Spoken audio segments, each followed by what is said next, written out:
बिस्मिल्लाहिर्रहमानिर्रहीम अस्सलाम वालेकुम दोस्तों, अगर आप सुजुकी आल्टो 2007 मॉडल इंतहाई मुनासिब तरीन कीमत में ख़रीदना चाहते हैं तो आज की वीडियो आप दोस्तों के लिए है। क्योंकि आप जानते हैं कि जितनी छोटी गाड़ियां महंगी हो चुकी हैं तो आम आदमी के पहुंच से वो बाहर है और घरेलू इस्तेमाल के लिए भी गाड़ी ख़रीदना आम आदमी के लिए इंतहाई मुश्किल हो चुका है। लेकिन आज की वीडियो में जिस गाड़ी का रिव्यू मैं आपको देने जा रहा हूँ ये सुजुकी आल्टो 2007 मॉडल है। कंडीशन के एतबार से बेहतरीन है और अगर हम इसकी कीमत की बात करें तो कीमत भी आपको बहुत ही रीजनेबल कीमत है, बहुत ही ज़बरदस्त प्राइस में आपको ये गाड़ी मिल रही है। वीडियो को शुरू से लेकर एंड तक देखें ताकि तमाम तर मालूमात आप दोस्तों को मुकम्मल तौर पर पहुंच सके।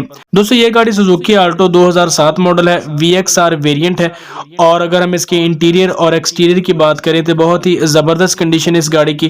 किसी भी किस्म का आपको अर्जेंटली इसमें काम नहीं करवाना पड़ेगा। लोकल असेंबल्ड है, ब्लू कलर में गाड़ी है और अगर हम इसकी माइलेज की बात करें तो तकरीबन 1,04,000 किलोमीटर शायद ये गाड़ी चल चुकी है, या इससे थोड़ी बहुत ज़्यादा होगी, कंफर्म नहीं है। लेकिन ओवरऑल कंडीशन की बात करें तो ज़बरदस्त है। फ्रंट साइड आप देख सकते हैं कि बिल्कुल ओके है, साइड लुक भी इसकी बेहतरीन है और इसके अलावा अगर हम बात करें इसके बैक साइड की तो बैक साइड भी बहुत ही आउट क्लास कंडीशन में आपको देखने को मिलती है। इसमें एक ज़बरदस्त और भी बात है कि इसमें CNG किट लगी हुई है, यानी इस गाड़ी को आप पेट्रोल और CNG दोनों पर इस्तेमाल कर सकते हैं।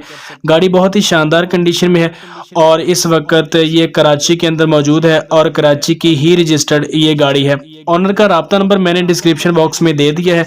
इस गाड़ी की जो डिमांड है वो 8 लाख रुपए है, सुजुकी आल्टो 2007 मॉडल की। तो अगर आप दोस्तों की ये गाड़ी पसंद है तो नीचे डिस्क्रिप्शन बॉक्स में जाएं और वहां से आप ऑनर का राब्ता नंबर लें और राब्ता नंबर लेकर आप उसके साथ थोड़ी बहुत बार्गेनिंग करें और मुझे उम्मीद है कि आप दोस्तों की एक अच्छी डील जो है वो फाइनल हो सकती है। 8 लाख डिमांड वाली गाड़ी आपको इससे भी इंतहाई कम कीमत में मिल सकती है। तो दोस्तों ये थी हमारी आज की वीडियो आपको अच्छी लगी तो लाइक लाजमी करें, अपने दोस्तों के साथ शेयर भी कीजिए। मिलते हैं किसी नेक्स्ट वीडियो में, तब तक के लिए अल्लाह निगहबान।